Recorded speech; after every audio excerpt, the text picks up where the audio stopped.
rafetlu programme mu télévision Al Mauritania saa su jot xanaa rek mbokk yi seen émission pencum askan wi del si rek feddali kóllëre yi fa tabarakallahu di sant buur bi yàlla ak yeneen tam bu tedd bi Muhammad rasulillahi sallallahu taala alayhi wa sallam mbokki askan wi fu ngeen mën a nekk ci réew yi ci gox-goxaat yi ñu ngi leen di nuyu di leen ñaanal jàmm ci mbas mi waaye itam ñu ñaanal leen jàmm ci jafe-jafe àdduna ndaxte donte ne mi ngi fu ne mbokk yi am di jàmm yi tey nag seen émission pencum askan wi ngeen ànd ci ak seen naataango seen xarit Ibrahima Idriss Wade du ñu dem nag xuus ba laata ñu nuyu njiitu réew mi ak képp koo xam ni yaa ngi nekk ci gouvernement bi rawatina ak le ministère de la santé bi nga xam ni jogteem am na solo lool ci jamono yi nga xam ni mbas mi ngi lëmbee adduna bi lëmbee réewu Afrique waaye itam bàyyiwul suñu réew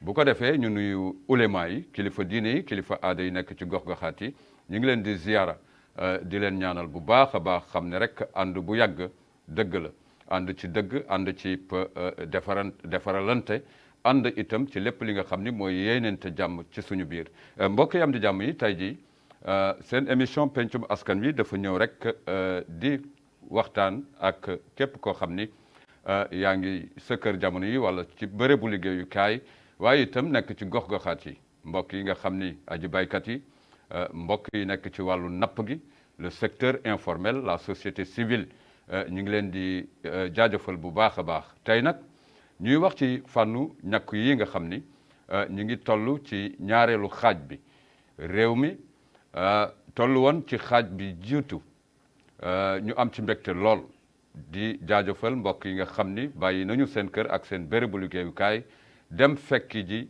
ëttu kër docteur yi daal di ñàkk seen bopp ngir mbas mi ñu toftal ci ñaareelu phase réew mi yëpp jóg nag di ci remercier hakim yi di remercier waali yi waaye itam bàyyiwuñu ñi ñu wooyu umda yi maire yi ci gox-goxaat yi ñu ngi leen di nuyu di leen jaajëfal bu baax a baax la société civile mention spéciale à vous rawatina ak le ministère de la santé ak docteurs yi nga xam ni tas nañ leen ci réew mi ngir rek ñu fekki doomu aadama yi ñàkk leen ngir rek ñu am lépp li nga xam ni moom mooy résistance wala mucc ci feebaru mbas mi di coronavirus. tey nag mbokk yi dañu jàkkaarloog docteur Bahame Abdourahmane Oumar Fassala Ba mu nekk DRAS ci gox-goxaat yi Tayaret ak Dar Naim ak Toujounin lu tax ñuy faral di dalal mbokk yu mel ni moom bala may dem dama koy jaajëfal bu baax a baax ndaxte ràññee nañ ko ci jokkalante yu am solo ci télévision de Mauritanie ak ci wàllu liggéeyam mu taxaw jonn ngir rek ànd ak population bi ci lépp li nga xam ni mooy xeex bi waaye rawatina ak la prévention tey jii ñuy waxtaan ci wàllu vaccination bi fu mu toll ak lan lañ ci jublu ndoorteel li ak njeextal li xam ngeen ni tey jii li am solo mooy ñi ngi ci bis dernière 24 heures bi ñàkk bi donte ne juróom-ñaari fan lay am moo tax ñu dalal kàngam bi ma jàkkaar lool ngir rek ñu jug ci waxtaan ñaax mbokk yi ñu mën a am le maximum encore de citoyens mauritaniens ñu mën a fekki bérébu ñàkk yi ci réew mi fa tabarakallahu docteur maa ngi lay nuyu di la jaajëfal mbokk bi Ibrahima Wade maa ngi lay du la nuyu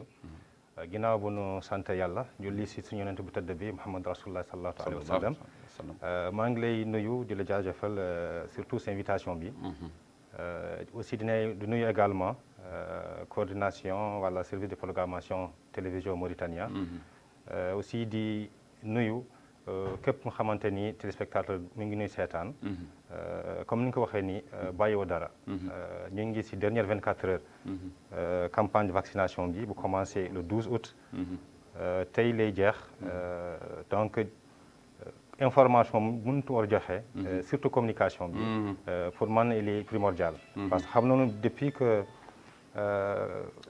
mbas mi commencé ministère de la santé ak directive de l'état mauritanien jël nañu ay directives yu bëri waaye pour man communication bi am na si importance bu bëri parce que am na solo bu baax parce que lu ñu mënti def su fekkente ni yéen dimbali leen ci dara du sotti malheureusement léegi aussi xam nañu ak réseaux sociaux yi ñu bëree def seen bopp ay journalistes yenn saa yi di wax xëy na lu amul sax gën a tiital ñi nga xamante ni bëgg nañu dem si bërëb fajukaay yi pour vacciner wu wala aussi pour amal doole seen yaram donc moo tax maa ngi kontaan tey surtout si invitation bi mais particulièrement si ay jotaay yu mel nii ñu xamante ni day dimbal askan bi xam lu dem seen wérgu yaram aussi jox leen conseil ay directives ndax nu mun a def lu gën si ñoom jërëjëf docteur wax nga ko léegi waaye rek fenn laay tibb ci sa wax mu am solo lool bi nga waxee exemple ci réseaux sociaux yi gis nañ lu ci kenn ku nekk taskatu xibaar nga léegi waaye ñuy fàttale ni su fekkee ni mbokk yëpp dañu ànd ci réew mi jóg taxaw indi seen doole bu ci gën a wóor mooy le facteur humain jàmm bi dana xëy di laaj doole bi nga xam ni koppar la buy dugg waaye dañu ràññee ci réew mi yéen ñii aju docteurs yi noppaluwu leen nguur gi noppaluwul société civile noppaluwul ngir rek dëkkmal ak jeexal waaye ñu egg ci lim bi nga xam ni moom la ñu soxla ci fànnu vaccin donte ne egguñu 4 millions docteur njëriñu vaccin buñ koy wax gis nañu ñaari campagne benn campagne jàll na première dose yi deuxième dose yi beneen campagne dugg na bu ñuy wax autour de l'essentiel li nga xam ni mooy njëriñu vaccin yi par rapport aux citoyens lan nga may tontu.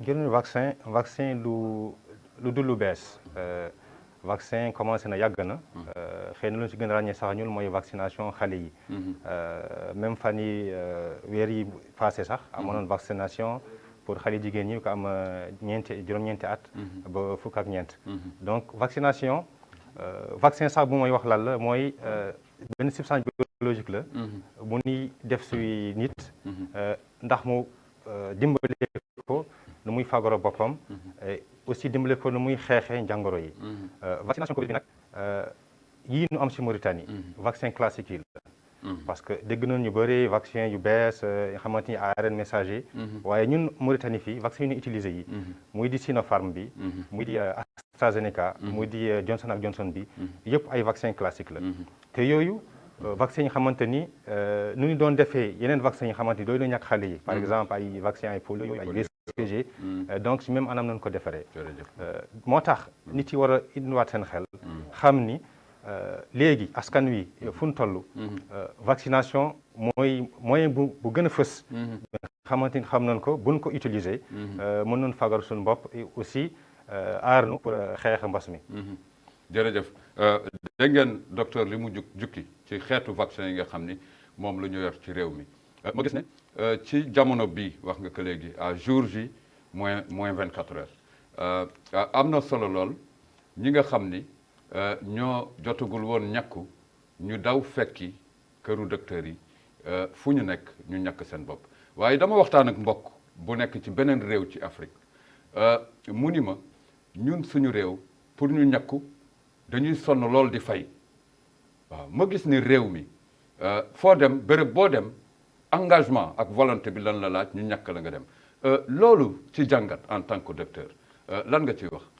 En tant que médecin li nga wax li léegi am na solo je pense que xam nañu béréb yëpp léegi surtout ñëpp ñu ngi xeex pour am ay vaccin am vaccin léegi surtout vaccin Covid yi yombul donc yaakaar naa ni bu fekkente ni nguur bi def na captain ki am tous les moyens possibles pour am ay vaccin te ñun xamante aussi duñ koy am gratuitement foo munti dem léegi si Mauritanie daa am vaccination gratuitement yaakaar naa ni loolu war na dalal xel nit yi tamit jël vraiment conscience xam ni nga xamante lu nguur gi def pour dimbale nit yi la parce que c'est pas évident que yenn zones yi nga xamante ni nit yi ñu bëri am na déjà lu nu mënoon a vacciner nit yi mais yenn saa yi du am nit yi ñëw pour def seen vaccination donc moo tax dans ce sens si campagne bi am nañu déjà ay 300 000 doses yi xamante ni Johnson Johnson la nguur gi indi pour vacciner nit ñi tey ñu ngi si 6e jour bi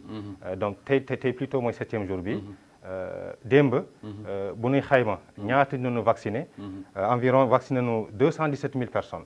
217 000 217 ci goxu réew mi 977. 217 977 personnes 977 ñoo vacciné.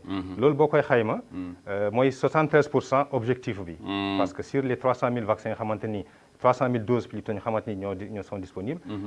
ba léegi en tout cas démb. 73% ñoo si vacciné go. am na solo dégg ngeen mbokk yi ci xët yi nga xam ni fa la vaccin yi lii lañ ci taamu surtout di ko xaar ci yéen ngeen di xuus di xool indice yi di xool mbokk yi ñu vacciné ñaata la ñu toll ci gokk xaatu réew mi am na solo ñaar téeméeri junne yu toftal fukk ak juróom-ñaar ak juróom-ñeenti téeméer ak juróom-benn fukk ak juróom-ñaari doomu aadama ñoo jot ñàkku ci réew mi mu toll ci téeméer boo jël juróom-ñaar fukk ak ñett donc daf ñuy dese lu toll si ñaar fukk ak juróom-ñaari xët yi nga xam ni ñu ngi ko taamu ci tay ji mbokk yi fu ñu mën a nekk dafa am loo xam ni docteur bëgg naa ko fàttali mu bokk ci li nga xam ni xëy na mooy faral di indi yenn réticence yi xam nga réew mi ku nekk ak sa rôle bu ñu demee ba am ministère de la santé bu ñu jàpp ni ministère de la santé rek la waaye mu boole doomaanu réew yi nga xam ni dañu namm def santé dem jàngi bitim réew dellu si ñu xarañ lool ku ne xam na ko ñooñu bu ñu demee ba lëkkaloo ak le chef de l'État ak membre du gouvernement bi ba d'accord ni vaccin yu citoyens yi war nañ ko mën a jël ñu def ci seen koppar comme ni nga ko waxee mu ñëw ci réew mi defe naa ni soxlootul ñu ciy dellu mais ñu bare ñu ci réticent yëpp ci formule scientifique yi la ñuy dugg te amul njëriñ loolu walla boobu am nañu ko lijjanti ba vaccin yi egsi na booy wax ak ki nga xam ni dafa toog ci kër gi ni moom di vacciné wu am na lu mu ragal lan nga koy wax docteur. wax nga léegi lu am solo yaakaar naa ni dëkk bu nekk am na un conseil scientifique am na une autorité sanitaire. ñi xamante ni ñooy xool anamu garab anamu vaccin. lan moo baax si ñun. parce que war nañu aussi delloo suñu xalaat si une chose. ñun si réew bi nañu bokk. le chef de l'État le ministère de la santé. ay Mauritaniens nañu ay citoyens Mauritaniens nañu. duñu indi dara nga xamante ni mun na lor citoyen Mauritanien bi. ñun tamit ñu di médecin wala infirmier wala sage-femme di vacciné. ku nekk da ngay vacciner say mbokk. donc kenn lu digal sa mbokk nga xamante ni baaxul. moo tax li nga wax lii c'est très important ay yenn détails yi. yaakaar naa ni nit yi war nañ ko dépasser et xam ni léegi adduna bi foo munti nekk. nit yaa ngi xeex pour am vaccin. et léegi sax parce que campagne bi sax pour dimbale nit yi. xam noonu am na dëkk yu bëri léegi. balaa nga fay ñëw danay laaj est-ce que am nga vaccination. parce que boo ko amul munoo sax voyager. moo tax c'est important nit yi indaal seen xel xam ni pour xeex mbas bi am nañu ay approche yu bëri. waaye lu ci mun fee mooy que vaccination bi moo gën a am importance wala mooy gën a dimbale xeex mbas mi. bu ñuy rappelé woo année passée. bu Covid bi commencé. tout le temps ñu ngi doon dégg Italie Espagne hospitalisation yi. gaañu yi. hôpitaux yi. duñ doon sax par rapport ak nit yi ñu hospitalisé. xool kan noonu bàyyi mu dund kan noonu débranché. parce que hôpitaux yi duñ doon débordé waaye léegi kenn dootu ko dégg. parce que ñëpp ñi ngi vacciné wu. parce que en tout cas loolu c'est quelque chose de très concret. ñu la gis ni vaccination. vraiment day wàññi contamination yi day wàññi les hospitalisations aussi wàññi les cas graves et en parallèle muy wàññi les nombres de décès. donc moo tax nit yi war noonu indiwaat seen xel si loolu. juste peut-être pour génnewaat par rapport ak situation vaccinale bi. ci Mauritanie. démb comme ni nga ko waxee nii au niveau national vacciné nañu 217 personnes yi. mais boo xoolee région yu nekk. am na déjà lu nu vacciné. am nañu gis nañu yenn régions yi. xëy na ñoo gën a vacciné wu par rapport ak ñeneen ñi. mais loolu lu tax yan raison la. donc les raisons ak lan la ñu jàpp ni loolu moo tax. li nga wax lii léegi c'est important implication bi. implication la société civile. implication mooy les autorités administratives. et même implication des citoyens. parce que lu may wax ni santé. du seulement mbirum médecin wala mbirum infirmier. ñëpp ci war a jàpp donc ñëpp ci war a jàpp. parce que comme lu ma waxoon léegi rek par rapport ak communication bi. parce que pour man sax xeex bu nu war a jël pour xeex mbas mi la communication elle est essentielle. la communication elle est indispensable. malheureusement waxoon naa ko sànq ci réseaux sociaux yi. am nañu xamante ni doon si xarañ vraiment pour partager les bons messages. nga xamante ni pour yeete nit yi. xamal leen vaccin bi luy njëriñ. mais am ñu xamante aussi xëy na duñ ragal vaccin bi wala seen xel jàpp ko. dégg la sa xel mën na ko bañ a jàpp mais. yow tamit du parce que yow sa xel jàpp ko rek aussi yow ngay nekk sabab keneen bañ a vacciné wu. parce que xam nañu léegi. vraiment comme ni ko waxee woon la vaccination elle est indispensable. très indispensable kon nag mbokk yi dégg ngeen ci kàllaama yi docteur Bahamé Abdrahmane en tout cas fii ci télévision Al Mauritania ñu ngi rafetlu jógtee fii ci wàllu vaccin yi tey jii booy xool képp koo xam ni journaliste nga ak loo mën a def caméraman technicien. mbokki nodal kenn koo ci jàpp dem na vacciné wu ji donc ñu ngi rafetlu organisation boobu ci biir loolu mooy nuyu le réseau des journalistes mauritaniennes di aju soxna yi nga xam ni ñu ngi dugg ci campagne bi la société civile gis nañu ñu bare ci ñoom ñu taxaw jonn ci seen gox ngir rek vaccination yi jaar yoon am na solo lool mais docteur dafa am mbokk moo xam ni dama am envie wax ko ni ko rombati réccu la ndax bu la xasee ba rëcc defe naa ni occasion yi dana doy waar lool dana gën a metti moo tax tey jii ñi ngi séntu ci réew mi ak gox bu mu mënti doon mbokk yi nga xam ni wax nga leen dañu réticent toog ci kër gi ñu dal dee daw dem ñàkku ji ndax mooy lu wóor joxe nga exemple bu am solo ma koy feddaliwaat ndaxte boo xoolee réew bitim réew yi spectacle yi ak yi ñuy organiser ragalatuñ ko buñ ko laajtee démb ñu nekkoon fenn tey ñu nekk fii buñ ko laajtee dañuy wax ni vaccin yi moo amélioré condition de vie yi ak ba nit ñi mën a regrouper ci yenn et loolu na ci ñëpp bàyyi xel ndax fi mu nekk nii docteur ki daan def spectacle taxaw na ki daan organiser ay réunion taxaw na ngir rek mbas mi nga xam ni mi ngi dolleeku di faagaagal suñu réew yi donc nañ nit ñi daw di vacciner mais le rapport entre l'acteur qui refuse de se vacciner bu fekkee ni dafa am njaboot ban risque la nekk par rapport ak sa famille donte ne day xëy di wàcc. loolu c'est très important parce que comme ni ko waxee woon rek nit bu nekk dafa responsable xam ni jamono bu ñu toll bi léegi fu ñu toll par rapport ak vaccination par rapport ak approche sanitaire yu am yi. wax nga ko léegi ci par rapport ak ouverture nga xamante ni mooy la vie sociale. mooy les lieux publics. parce que boo gisee léegi booy seetaan match de football da ngay gis ni. spectateurs yi ñëwaat nañu. alors que y a peine une année. booy seetaan foot doo gis kenn. c'était pas possible. donc frontière duñ ko tëjoon. am ñu xamante ni sax duñu nekkoon en séparation ak seen njaboot. ainsi de suite. mais loolu yëpp alhamdulilah mi ngi dañ na. mais lu ko sabablu mooy. Vaccination depuis mu commencé. boo xoolee Europe sax ñu ngi xayma plus de 70% de la population jëloon déjà seen première dose. donc au début ñun ñu ngi fii naan non vaccin bi baaxul nii la ñoom ñu ngi xeex pour commander le maximum de vaccin. pour fagar seen ay deuxième dose seen mbokk yi. donc c'est important nit yi xayma loolu. et aussi fu ñu toll fii léegi mënoo def dara tant que amoo lu ñuy wax passe sanitaire bi. et je pense que c'est dans ce sens que l'État mauritanien a fait le nécessaire pour am parce que ñu ngi xayma ay 1 million de doses yu ñu war a am fii ak la fin de l'année. donc campagne bi déjà mooy ñi nga xamante ni mosul ñàkku mooy Johnson ak Johnson bi mooy première dose bi moom tamit benn dose rek ngay jël boo jëlee benn dose sa vaccination jeex na. fii ak partir aussi du 24 dina am beneen campagne bu ñëw. pour aussi une semaine. nga xamante ni ñu xamante ñàkk defoon nañu seen première dose. AstraZeneca wala Sinopharm. comme ça ñoom tamit ñu mun a amaat seen deuxième dose. ñu complète seen vaccination mu jeex. et début août aussi. dina am beneen campagne aussi buy ñëw. pour nga xamante ni jotuñu woon am seen dose Johnson ak Johnson. moo tax li nga waxoon léegi. ku xas ba ñàkk xëy na. boo moytuwul ça va être difficile de retrouver. et moo tax c'est important ñëpp jël conscience ni. yow boo vacciné wul mun nga nekk source de propagation de la maladie si say waa kër. parce que am na xayma ñu xamante ni ñu am faatu seen kër nga xamante ni duñ sax génn mooy mag yi mais ñoom duñ génn mais ñuy génn ñi. ñooy dem indi mbas mi si kër bi.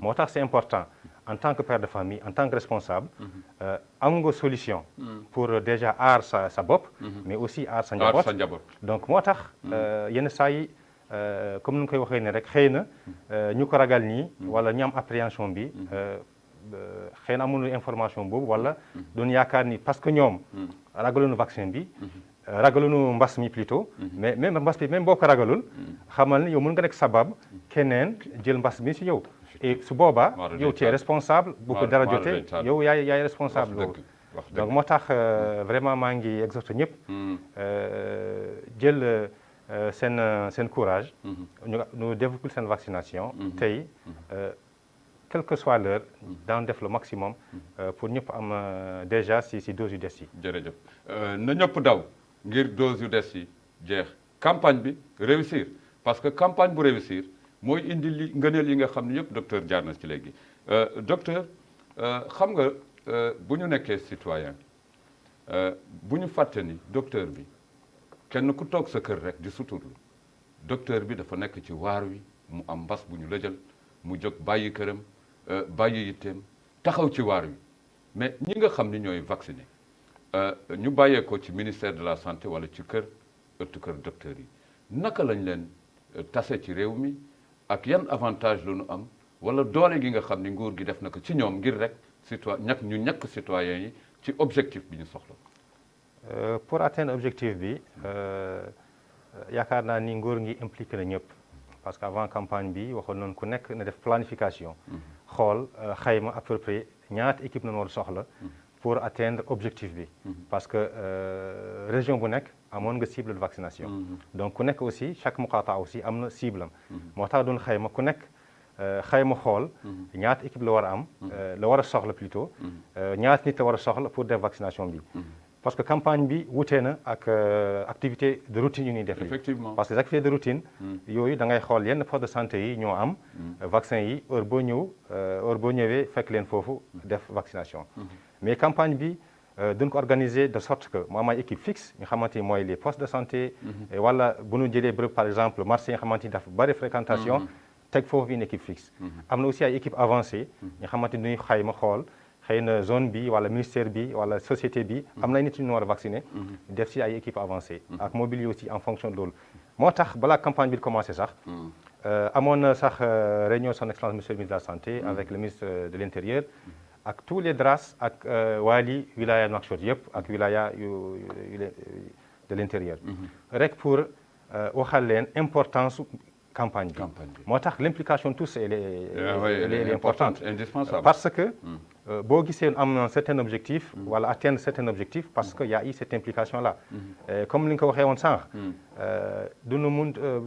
on va pas terminer de féliciter vraiment aussi de remercier ñi nga xamante ni jàpp nañ ci campagne bi mooy la société civile mooy les autorités administratives parce que même au niveau logistique ñëpp en tout cas ku nekk def na ci loxoom ndax mu am réussite ci campagne bi et moo tax aussi bépp citoyen war na aussi def le minimum pour vraiment aussi accompagner campagne bi ndax résultats yi encore ëpp fii parce que li nga waxee nu nga ko waxee la vaccination elle est importante surtout zone bi voilà docteur maa ngi lay jaajëfal bu baax a baax maa ngi nuyu mbokki Rosso parce que man lu xew ci réew mi dama naan Rosso ñoo ci vraiment gën a wuyu ba tax na am naa yaakaar ni du ma am gàcce ci loolu rawatina ak image yi ñuy gis ni bokk na ci réew mi yëpp xaakam yi jóg waal yi jóg yéen ñii ñu mel ne yéen DRAS yi jóg société civile jóg am na solo lool mais docteur bu ñu nee Johnson benn dose ñu ni yeneen vaccin yi ñaari dose naka ngeen di expliquer loolu ci efficacité la wala. loolu yëpp si efficacité bi la parce que comme chaque vaccin bu ñu koy commencé def li essai clinique duna xayma après telle période nan lay aar nit ki donc commencé woon noonu parce que vaccin bi dina commencé woon par benn dose mais yeneen yi bu ñu xayma après un certain nombre de temps gis na ni efficacité bi dafa commencé wàññeeku wala dina xayma woon encore que deuxième dose bi mooy gën a fësal efficacité bi waaye Johnson & Johnson bu ñu xaymee benn dose bi kese pour l'instant elle est suffisante vraiment pour immuniser la personne. Donc loolu mooy seen différence bi yeneen ñi il faut nga jël ñaari dose pour vraiment nga am immunisation complète alors que Johnson bi boobu benn bi rek loolu aussi études yi ñoo ko kii les scientifiques ñoo ko liggéey ñoo ko wane ñoo ko gis parce que comme luy wax par rapport aux résultats scientifiques c'est de l'observation def nañu comme on dit les essais cliniques après une certaine période gis nañu vraiment ak Johnson bi il y a cette efficacité là quel que soit malgré que ñele on a demandé une deuxième dose Johnson ba léegi monde bi yëpp benn dose kese noonu la ñuy utiliser. jërëjëf docteur yaa ngi bàyyeekoo Tayaret Darname ak Toujounin ku nekk fi nga dëkk wala gox yi nga xam ni ñoo dépendre ci yow war nga ko miin boo mooy waxal dara ci ñetti gox yi nga xam ni tey jii nekk nga fa DRAS lan nga may jukkil ci fànnu vaccination yi parce que beneen DRAS mi ngi wax leneen feneen ak ci goxam tey man sañu ma la bàyyi te vraiment jàkkaarloo woo ak sa population ñetti gox yi ci fànnu vaccination bi ak campagne bi nga xam ni mi ngi waaj a jeex. par rapport ak population bu Nouakchott Nord. mi ngi waxee ni Moukata de Darnayi Moukata Tayaret ak Moukata de Toujounin. si vaccination bi ñu ngi xayma ni ñu bëri des na defaguñu seen vaccination. des nañ parce que sànq yaa ngi waxoon naa la tuuti hors antenne que par rapport ak vaccination bi. wilaya yi Trarza Brakna ay Gorgol yooyu. ñoo ëppale déjà ñu vacciné par rapport ak seen cible. population Nouakchott bi nag moo gën a nekk tuuti réticent par rapport ak vaccination bi xëy na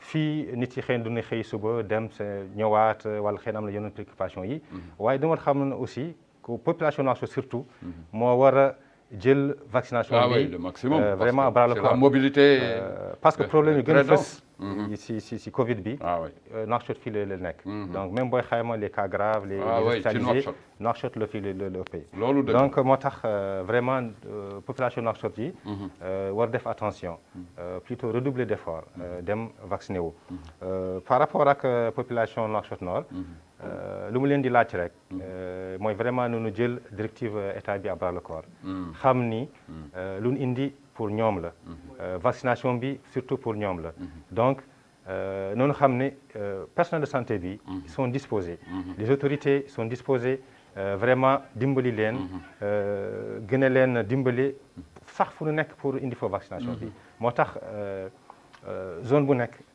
xayma noonu fu war a am nit ñu jéem fa yóbbu une équipe pour gën a leen jege équipe de vaccination yi pour bañ a retarder un peu seen liggéey parce que c'est vrai ku nekk am nga ay préoccupations moo tax mu am équipe fixe yi équipe mobile yi pour rapprocher surtout site vaccination yi ci population bi ndax mu bañ aussi ñoom tamit yàq seen liggéey wala lu mel noonu. jërëjëf docteur Bahame Abdourahmane Oumar Fassala Ba ñu ngi koy nuyu ak mboolem docteur yi nga xam ni ñu ngi ci réew mi bàyyiwuñu infirmières yi bàyyiwuñu ñi nga xam ni vraiment ñu ngi ci hôpitaux bi nga xam ni ñu ngi ko réservé uniquement pour xeex mbas mi mu am solo lool ak personnel bu fa nekk franchement di leen bëgg bu baax a baax foofu ca Darnayim maa ngi nuyu soxna si Badiane Astou Wade di ko ziara ak mbokk yi nga xam ni ña nga fa bu ngeen ma ràññee safoo ma bu leen toog tey jii na ngeen egg ci ëttu ñàkku yi ngeen dem ñàkku ji ndax am na solo lool ku yéex nag di nga ñàkk ndax dinañu toll jamono boo xam ni mbokk mi dana daw di wuti pour ñàkku ji du ko gis na yeneen réew yi réewu Afrique yi ku fa bëgg a ñàkku yu ci gën a bare da ngay fay wala tolof yu bari donc ñu ngi sant yàlla di ànd ak suñu njiitu réew son excellence Mohamed Ould Cheikh El Ghazouani suñu ministre de la santé ak acteur de la santé yëpp bàyyiwuñu leen ku ne xam na ni ñaari atu coono lañ dund ba tax na ñu ngi ñaan seen diggante ak décideurs yi xarañteef yi yokku motivation yi yokku xam ne triple temps ngeen di utiliser pour rek population bi ñu am li nga xam ni moom mooy saafara mbas mi di vaccin yi docteur bu nit ki excès di ñàkku am na question yi nga xam ni dañ ko koy laaj ci fànnu yeneen feebar wala leneen lan moo tax nit bu ñëwee pour ñàkku déjà duñu koy laaj est-ce que am na problème mu tension est-ce que am na problème mu diabète wala est-ce que day def dialyse wala am na yeneen problème maladie chronique loolu yëpp pour xayma xool par rapport nit yu ñàkku yi jël seen dose est-ce que pourcentage ñu xamante ni am maladie chronique yi. parce que xam nañu Covid bi. ñu am ak problème maladie chronique ñoo la gën a sonal. moo tax yooyu en matière d'épidémiologie c'est important par exemple bu ñu waxee léegi on a vacciné 217 000 plutôt 900 et quelques personnes. C'est important ñu xam parmi ces ci biir ñaata ñu am problème tension ñaata ñu am problème diabète ñaata ñu am problème dialyse parce que ñun tamit mais même boo waxee ni da nga am tension par exemple duñ lay ñàkk wala duñ lay ñàkk du lay ñàkk dafa am beneen façon buñ lay ñàkkee wala moom ñàkk boobu ñàkk ngay am sax mais ñoom sax ñoo gën nekk prioritaire ok parce que ñu am les maladies chroniques ñooy prioritaire moo tax bu ñu paree ci vaccination bi dañuy xayma par rapport ñu am problème tension par rapport ñu am problème diabète quel pourcentage la daanu xam est-ce que cible boobu aussi est-ce que ñaata ci ñoom ñoo ñëw vacciné wu am xam nañu les dialysés ñaata nañu moo tax même ci rapport quotidien yi dañuy yónnee ñaata ñoo am problème de dialyse ñaata ñu am problème tension ñaata ñu am problème de diabète comme ça nu xayma bu campagne bi jeexee mën nañu xoolaat cible bi parce que chaque campagne chaque campagne vaccination am na cible am na objectif parce que booy xool première vaccination bu mu commencé dina wax plus de 75 ans après nu am ay doses nu diminuer âge bi première campagne bi ñu ngi doon wax à partir de 40 ans pour que am problème diabète wala problème tension à partir de 45 ans ku nga xamante ni amul benn problème waaye léegi c'est juste à partir de 18 ans parce que cible bi à partir de 18 ans juste à partir de 18 ans boo amee 18 ans mën nga am sa dose si poste bu mu nekk pour la vaccination jërë ngeen jëf mbokk yi ñu ngi leen di ziara di leen ñaanal jàmm jox leen cër laaj na nag ñu dikk ak yéen ci xët yi nga xam ni foofu la mbas mi toll ci réew mi fanweeri junne ak juróom-benni téeméer ak fanweer ak juróom yooyu ñooy cumul yi nga xam ni démb ci bis bi di fukk ak juróom-ñaar ci weeru août ñaari junne ak ñaar fukk ak benn ñooñu ñoo am mbas mi buy corona duggee ci réew mi ba léegi. ñi nga xam ne tamit ñoo ci wér ñaar fukki junne ak juróom-benn ak juróom-benni téeméer bu toftal juróom-ñaar fukk ak ñaar waay làqu yi juróom-benni téeméer ak ñeent fukk ak juróom-ñaar boo xoolee calcul foofu da ngay gis ni jamono yi ci ñu bérébu hôpitaux yi ñetti junne ak ñetti téeméer ak bu toftal fukk ak juróom-benn ñoo nekk ci hôpitaux yi loolu diis na trop ndaxte man damay wax ne sax. lii xët yi buñ koy joxee moo waral tax ministère de la santé ngoon su jot rek mu indi xët yi dana permettre citoyens yi di ko xaar waaye itam di ci am jàngat ñetti junne ak ñetti téeméer ak fukk ak juróom-benn yu nekk ci bérébu hôpitaux yi ci réew mi waay nañu def kéemtulaay kattan mu wàññeeku bu baax a baax ndax mooy dalal xel ñi ko mën wàññi nag bu nguur gi defee cëram docteurs yi gis ngeen leen ñu ngi wut télévision yi di jukki di waxtaan ak mbokk yi donc day des citoyen bi nga xam ni moom moo yore kaddu yore fagaru nekk un patriotisme lépp li nga xam ni mooy njëkteef ngir ñu dàq mbas mi mu nekk ci ndax am na solo lool damay wax ak aji ndaw yi man leer na ma ni bu rëq-rëq di am docteur aji ndaw yi ñoo nekk réticent âge yi wax nga ko léegi à partir de 18 ans mais boo jàkkaarloo ak sa ndawu réew nga xam ni namm nañu leen gis ñu dem vacciner la majeure partie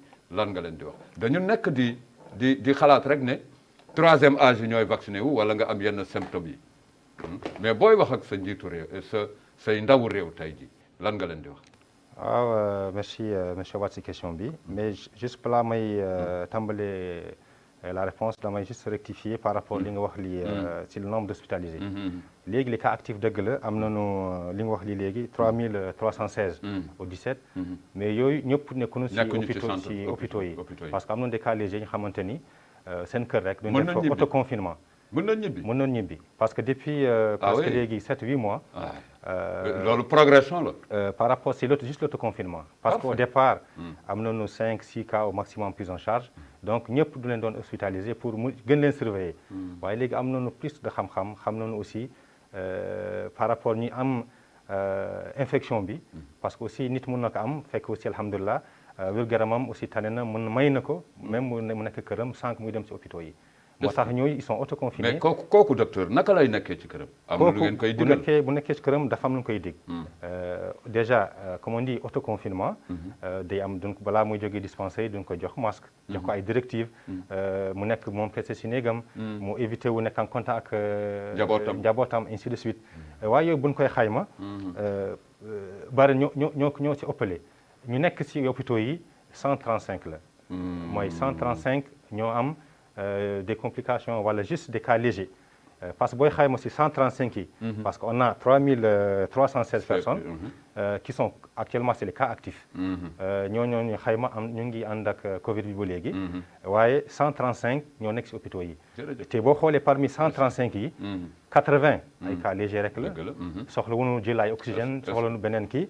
waaye parmi ñoom am nañu 55. ñi nga xamante ni ñoom ñoo soxla.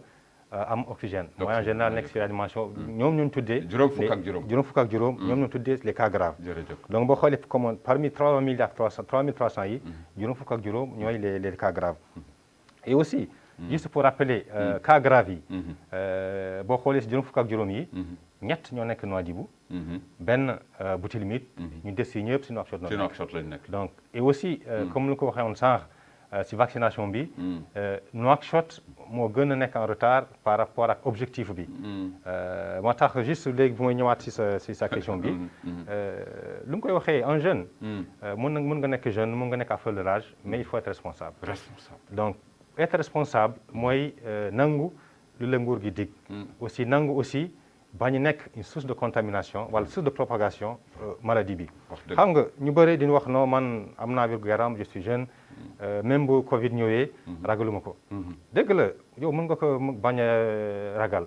mais yow mën nga nekk sabab boo ñëwee sa maam mi ngi ci kër bi wala sa baay mi ngi ci kër bi. nga nekk sabab moom am problème. xëy na sax mu bokk si les cas graves. donc am nañu xamante ni mosuñu génn seen kër. ay mag la mais jàpp nañu Covid ba faatu si. donc loolu sabab parce que jeunes yi ñooy dem ñooy génn di ñëwaat. amoon na période on a évité le rassemblement parce que xam noonu jeunes yi. ñoo ëpp di rassemblé wu. moo tax bii yoon l'état mauritanien jël les directives naan jeunes yi il faut impliquer leen. ah oui parce que avant campagne bi. da ngay ñu am na jeunes sax yu bëgg ñàkk waaye bokk noonu si cible bi. mais gis nañu demande bi am na ñenn ñi xamante ni vraiment ils sont responsables donc mën na nekk jeune et nekk responsable en même temps. et yaakaar naa aussi par rapport ak campagne bi. bu réussite amee. parce que jeunes yi. Impliquez-nous cette fois-ci mention spéciale. donc vraiment ñu xamante ni ils sont un peu réticents. yaakaar ni ñoom seen wér-gu-yaram ragaluñ ko. mais nun xalaat ñu nekk ak ñoom. donc en tout cas loolu laa leen di vraiment conseiller. aussi d'accompagner. D'accompagner les autorités. Parce que comme j'ai dit on est vraiment les acteurs. parce que la jeunesse c'est les vrais acteurs vraiment de la santé. c'est les premiers acteurs et donc yaakaar naa ñoom bu ñu impliqué wu. vraiment mbas bi dina wàññeeku bu baax. les jeunes hommes et femmes góor ak jigéen waaw nañu xam ne rek ñooy yaakaaru réew mi te vaccin bi soxla na leen bu baax a baax dégg ngeen ci kàllaamay docteur Bahame Abdourahmane lu mu jukki lu am solo mais docteur dafa am mbokk mu ma ni xawul ñàkku ndax dafa fàtte carte d'identité ki amul nag carte papier naka lañ koy def. par rapport ak vaccination bi yaakaar na am nañu xamante ni amuñu information boobu. parce que l'État mauritanien dans un devoir d'équité parce que yamale ñëpp ci vaccin bi ku am kayit ku amul kayit ku dëkk si Mauritanie même boo dul mauritanien am nga droit ñàkku donc loolu yaakaar naa nit ci war nañu ko comprendre c'est vrai que campagne bi mu commencé indi nañu ay jumtukaay nga xamante ni dañuy enregistré carte d'identité bi ak numéro national bi mais xam nañu aussi am na ay mauritanien yu amul carte d'identité am na xamante ni amaguñu kayit ñoom tamit ci réew bi noonu bokk parce que bu ñàkkee ñeneen ñi ñoom ñàkkuñu leen mun na nekk sabab aussi mbas bi des fi ñeneen wér-gu-yaram amul carte waaw moo tax jox nañu des directives pour ñu nekk même ni bu ñëwee amul carte d'identité registre bi mun nañ ko bind ndax xayma leen aussi par rapport ñu ñàkku ñi ñaan ñoo amul carte donc ñoom tamit am nañu droit ñàkku accès à la santé universelle dafa bokk ci xët yi nga xam ni boo xoolee ci fànnu droit de l'homme droits humains da nga ko ci fekk en tout cas noonu mu nekkee ñuy laajee accès à la santé universelle ñëpp ko bokk na ci li nga xam ni am na solo trop ba tax na képp koo xam ni amuloo kayit ñàkku yi xàmmeewu la doomu aadama la xàmmee boo nekkee doomu aadama rek foo mën a nekk jamono yi demal nga daw dem ñàkku ji ndax moo gën a wóor am na ñoo xam ne itam ñi nga xam ne dañu wan na lor mooy les femmes enceintes ndax mën nañu egg ci bérébu ñàkkukaay. waaw xam nga par rapport ak vaccination surtout les campagnes de masse dëkk bu nekk am nga say directives. am na un conseil scientifique am na l'OMS. ñooy joxe la plupart des directives par rapport à une vaccination de masse.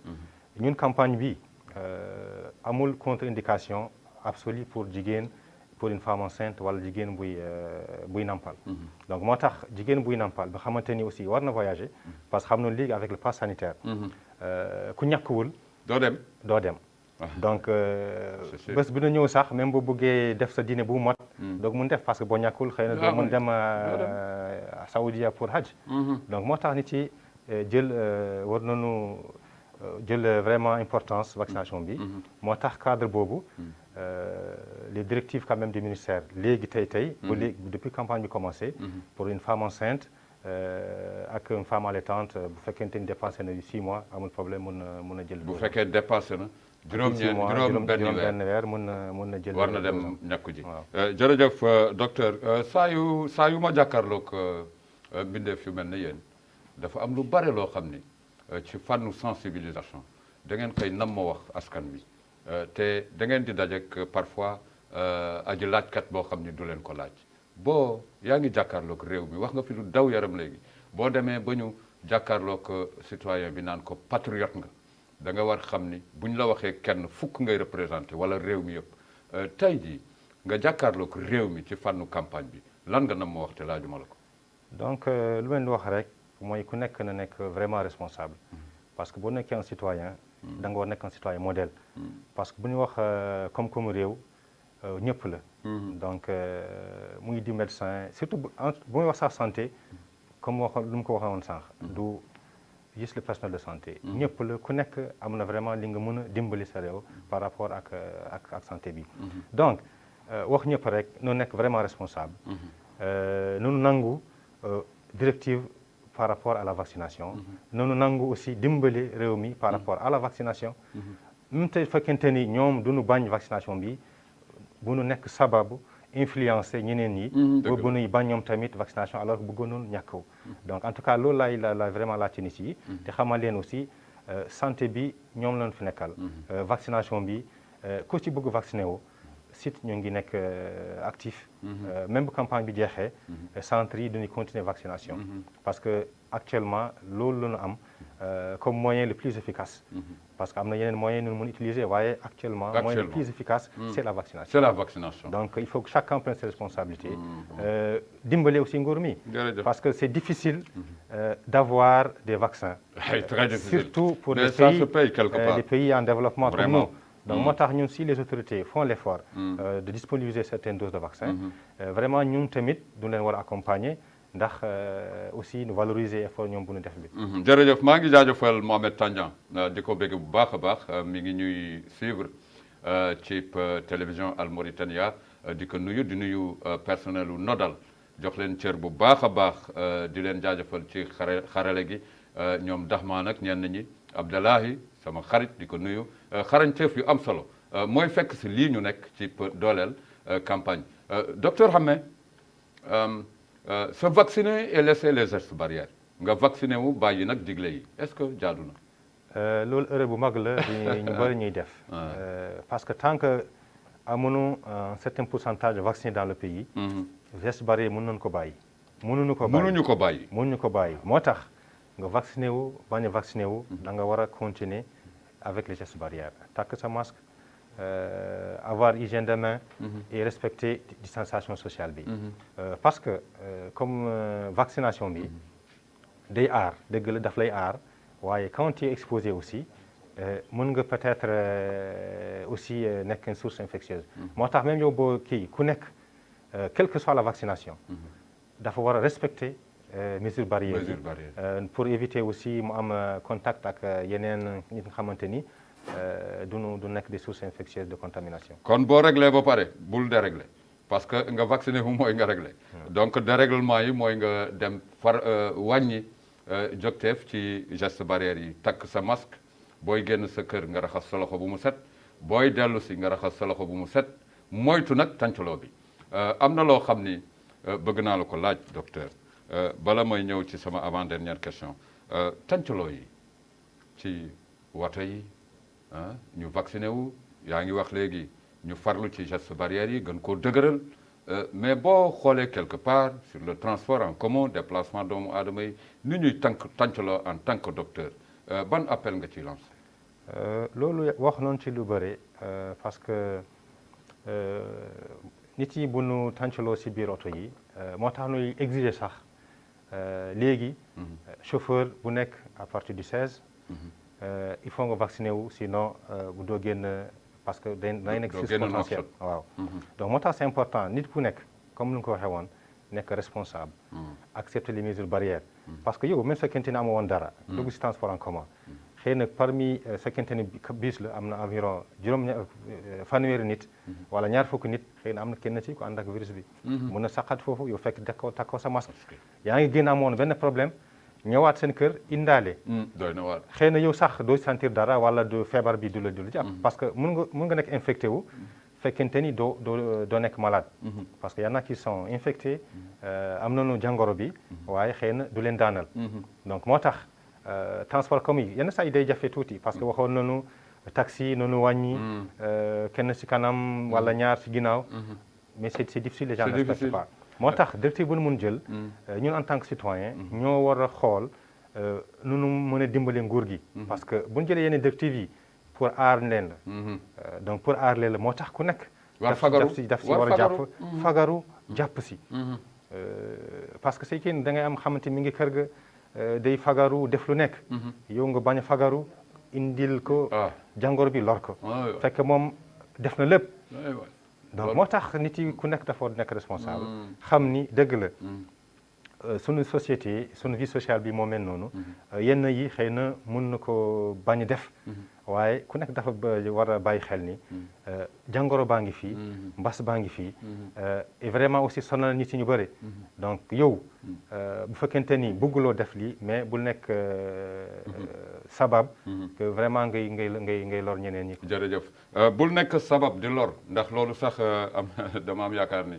ak mi ngi si ki nga xam ni demul dikkul yow nga dem indil ko loo xam ni lu doy waar lu musiba la sax laay wax ndaxte coronavirus moom defe naa ni nit ñi ñam nañ ko buñ ko ñamul ci mu dal leen tamit ñam nañ ko ci tënku ni muy tënkee indi stress yi ak yooyu ñaari at ëpp na docteur man daal maa ngi koy ñaan kilifa diine yi kilifa aada yi seen barke bi ma commencé ci Maulana ak yeneentam bu tedd bi Muhammad rasulillahi sallallahu taala alayhi wa sallam ulema yi kilifa diine yi kilifa aada yi ñoom tamit am nañu ñaan parce que ñaan luñ ci wax dafa am solo ëttu kër docteur yi ñi ngi def seen kéemtalaay kattan gis ngeen leen en l'occurrence ki ma jàkkaar loolu di docteur Bahame Abdourahmane ma koy jaajëfal parce que pertinence bi am na solo pertinence bi mooy xarañteef bi nga xam ni wane na ni tey jeune docteurs yi nga xam ne ñoo nekk ci réew mi dégg ngeen leen am nañu ñi ngi toog seen place ba nga xam ni lenn rek moo ci des citoyens yi awu leen ndax lu ci am solo la fagaru moo gën faju mais yenn commentaires yi ci diggante efficacité vaccin yi Johnson moo gën a tel Johnson duñ ko ragal wala China Pharma wala yeneen werante boobu ba nga xam ni ci benn xeetu vaccin la dal muy Johnson boobu naka nga koy jukkee ak lan ngay rassurer citoyens yi par rapport ak Johnson bi c'est vrai que amoon na une mauvaise publicité par rapport ak lu xewoon États-Unis parce que loolu bu ñu koy rappeler rek le 12 juillet il y a l'agence américaine des médicaments moo defoon une publication par rapport ak yenn effets secondaires qui sont graves mais qui sont rares parce que le 12 juillet bu ñuy xayma dañu wax 12 millions 500 000 personnes ñi xamante ni ñoo vacciné woon am na 100 personnes sur 12 millions 500 000 personnes amoon na 100 personnes ñi xamante ni ñoo amoon kii syndrome de Guillain-Barré et si ñoom 95 personnes ñoo amoon des cas graves ñu hospitalisé leen et parmi ñoom kenn moo si faatu donc booy xool ci 12 millions 500 000 personnes kenn faatu ci parce que c'est vrai que garab boo koy defar surtout vaccin bi. vaccin mu bees la. moo tax temps en temps dañuy xayma. xool yan mooy effet secondaire yi. xool nu koy mën a réarranger xoolaat. ñoom duñu gëstu woon. xool ni am na syndrome boobu. et États-Unis at bu nekk dañu am entre 300 et 600 cas. si kii boobu. sans que muy jote ak vaccin bi. donc ñoom tamit après bu ñu ko xayma gis nañu vaccin bi lu mu am njëriñ moo ëpp xëy na lu muy ci sax. lu muy indi comme effet secondaire. te effets secondaires yi elles sont rares. d'où comme ni ñu ko waxee nii sur 12 millions. 500 000 personnes. y a eu un décès par rapport à ça. c'est vrai que am na yeneen effets secondaires. vaccin mu bees la. dëgg la waaye lu ci muntu doon. muy di vaccin muy di garab. amu ci benn bu am la effet secondaire. aussi par rapport ak efficacité bi. pour man les vaccins sont. tous les vaccins sont efficaces. ñëpp efficace wóor. parce que ñëpp wóor. léegi yow xëy na da ngay am préférence. man bii laa gën chinois bi laa gënal wala beneen bi. te bu ñuy xayma sax au départ. bu ñu indee vaccin chinois bi ñu bëri wax non bëgguñu chinois bi. AstraZeneca nañ bëgg. ñu bëri ñàkk wax def utiliser AstraZeneca. léegi jeex na. ñuy ñaan non ñun bëgguñu AstraZeneca chinois nañ bëgg. c'est vrai que ku nekk am nga sa préférence. loolu mooy wane ni yëpp baax rek. mais lépp baax na. lépp baax nañ dem ñàkku ji. Aminatou Taqi maa ngi lay nuyu bu baax a baax sama réalisatrice ci kii fexe ba dégg-dégg yi am solo lool Nahamint Ahmed fàttewuma sama caméraman yi Ahmed Salek Mohamed Amdel Havet waaye ki bokk ci réalisation yi ak présentation bi muy sama caméraman préféré muy Mbodj maa ngi koy nuyu di ko jaajëfal di nuyu mbokki Rosso njaaga ba gaan yi di leen jaajëfal bu baax a baax jox leen cër képp koo xam ne yaa ngi ci télévision Al Mauritania ñu jaajëfal ak docteurs yi mention spéciale à vous man yéen laa àndal yéen laa faral yal na leen yàlla may jàmm bi jaayil Moustapha Al Karim Seydina Mohamed les associations de jeunes Madame Tabara la coordinatrice régionale du GTCF maa ngi koy nuyu donte ne ci li ñu dëkkmal di tàggoo fexe ba ñu tàggoog ci jàmm Madame Nadia ak ci yenn yi xarañteef yi taxawaay yi mu ñëwoon jukki ci réew mi ab liggéey ci fànn suñu réew ak réewu France ba liggéeyam jeex muy ñibbi rafet na suñu aju soxna yooyu nga xam ne ñooy yëngu autour de le sport surtout le basketball ñu tàggoog moom ci jàmm xam ni réew mi réewu hospitalité la Tabara Mbodj maa ngi koy nuyu bu baax a baax mboolam ñu nekk ci réew mi di leen ziyaara ñu ànd nag lëkkaloo autour du ministère de la santé ngir dàq mbas mi docteur sa kaddu bu mujj. kaddu bu mujj balaa ma koy wax dama leen di remercier. vraiment remercier service programmation bi. comme lu nga ko waxee les acteurs de la communication. vous êtes incontournables am nga mbégte bi vraiment. jërëjëf donc wax nit ñi rek. noonu dem ñàkku ji. vaccin yi. muy di Johnson ak Johnson. muy di AstraZeneca muy di Sinopharm. buñ ci mën a am. noonu ko ñàkku parce que ñëpp efficace. ñëpp am utilité si population bi. surtout Johnson ak Johnson bi benn dose ngay utiliser. donc xam nañu Mauritanie on est très mobile ay nomade nañu. yenn saa yi boo ñàkkee doo am temps xëy na ainsi de suite mais boo jëlee Johnson ak Johnson bi benn dose la. et xëy na ku nekk am na sa préférence. waaye pour l'instant campagne bi boobu moo am. et noonu def vraiment effort boobu. aussi appuyer.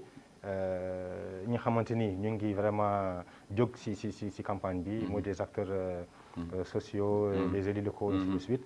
pour vraiment gën a am réussite. et encore di leen remercier. si initiative bi si liggéey bu mag ngeen def. parce que sans yéen. ça va être difficile ñun en tant qu'acteur de la santé sax. dañu mën a atteindre nos objectifs en matière de sensibilisation. et d'activité sanitaire. jërëjëf maa ngi nuyu ñëpp. merci beaucoup docteur Bahamé Abdourahmane Oumar Fassala Ba sur la télévision Al Mauritania. Nous parlions vraiment de l'efficacité des vaccins et aussi de l'affluence qu'on veut que toute la population, chaque citoyen aille se vacciner. C'est plus sûr. Donc bu ma séenee ci yenn image yi baykat wala sàmmkat bi nga xam ni ma nga ëñ daw di fekki këru ay ñàkku yi ak zone yi ñu mu difficile rawatina ak ki nekk ci biir Nouakchott di woote li nga xam ni moom mooy taxaw teef yàlla na kon buur bi yàlla may ëttu kër docteur yi li nga xam ni moom la ñu soxla ci campagne bi di wax ne tey jii à vrai dire soxla nañu ñëpp ñu desoon dem compléter li nga xam ni moom mooy xët yu ñu soxla ndaxte dañu tëral ay xët te laaj na ñu egg ci objectif yi kenn moo yore caabi ji mooy citoyen bi nga xam ni mi ngi taxaw réticent bañ dem ñàkku ji kon nag dawal daagu di wax ne moo gën a wóor mbokk yi am di jàmm yi seen télévision Al Mauritania ak seen émission pencum askan bi ñu ñëw tey ci xët ànd lëkkaloo ak ëttu kër docteur yi ci fànnu campagne bi nga xam ni dëkkmal nañ ko ba ëllëg lay jeex incha allahu rabbi le 19 fukki fan ak bu kenn tardé na ñëpp dem ñàkku ji bu ko defee ñu ñaanal njiitu réew mi ñaanal ñi nga xam ni ñoo yore doxalinu réew mi ñu nekk ci conseil des ministres ak yenn conseil interministériel pour la gestion du Covid-19 di leen bége ñu jox cër mbokk yëpp di leen ñaanal jàmm Ibrahima Idriss Wade à travers l'émission pencum askan wi di leen ziara di leen ñaanal di ñaan jàmm ci réew mi yàlla musal nu ci musiba ak bas mi ak bépp balaa bu nar dal ci réew mi rawatina ak ci réewu Afrique yi kon nag mbokk yi ñu jox leen dig daje àllarba bii di ñëw incha allahu rabbi même heure même fréquence asalaamualeykum wa rahmatullahi taala alayhi wa barakatuh